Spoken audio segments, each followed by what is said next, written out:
first episode of a new show I've come to call Warhammer Wednesdays, where I realize that it's been way too long since I posted anything. I need to crank something out quickly. So, that being said, Warhammer 40,000 Regicide.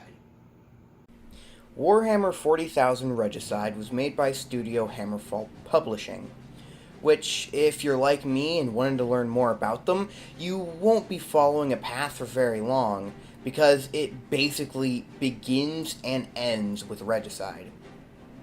What little info I could find out that wasn't just about Regicide was the fact that it is currently working out of New South Wales, but y'all don't really care about who made it, huh? You just want to know what it's like to play, and whether or not it's worth the dosh to get your hands on it. Well, let's begin with the first of these two questions.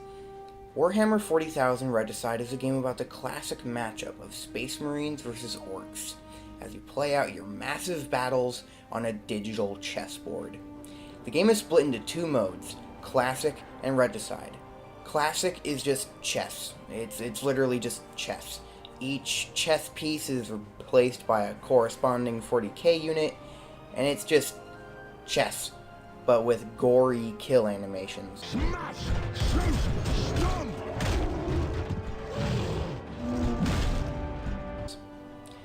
So, the real meat and potatoes of the game comes in the form of the Regicide mode, which is a tactical 40k game set place in a square, tile-based grid that has two phases.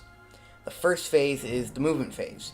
You can pick one unit to move, and they have the same movement as in the Classic Edition. So, for instance, pawns and rooks can only go straight, bishops can only move in an X pattern, etc., etc. In the movement phase, you can secure an instant kill the same way you would in chess, by simply walking over the enemy tile. However, after you select your one unit to move, it transitions into the initiative phase. Each unit has a set of abilities, however, some abilities are universal. Snapshot is your basic primary firing attack. It has decent range and does medium damage. Assault requires you to be in a tile adjacent to the enemy, but it does a decent bit more damage and it usually hits. Other than that, each unit has a different ability depending on their chapter or orc clan, and this is where we get into the worst part of it all! The chapters and clans. How many do you have access to when you purchase the game? 4. Blood Angels and Raven Guard for Space Marines, Goths and Snakebites for Orcs. However, you can get a decent handful of other chapters and clans for 99 cents each. That's all it is. 99 cents each.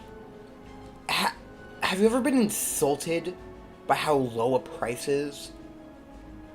Because when you put a price on something so low, it ends up making it feel like you're penny pinching.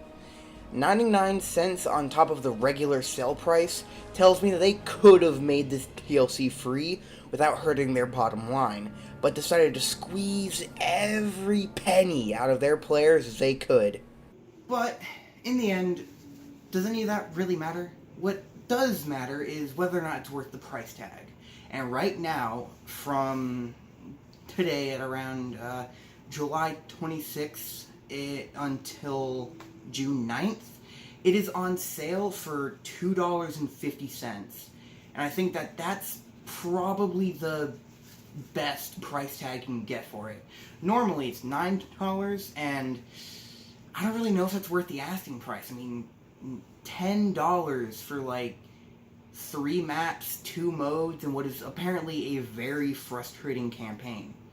Most of the Steam reviews, take that for what you will, most of the Steam reviews that are negative have over 10 hours, where the Steam reviews that have sub 10 hours tend to be positive.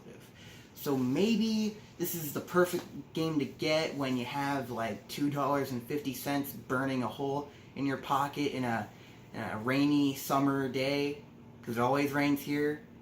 I fucking hate Virginia.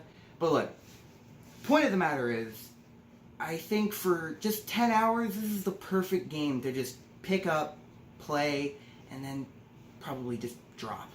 If you want a dumb, obligatory review score, I'll give you one just because you watched the whole thing. I think I'd rate this game 3 Ironjawz battle tomes out of a Heathen Knights of Slaanesh. Now go fuck off.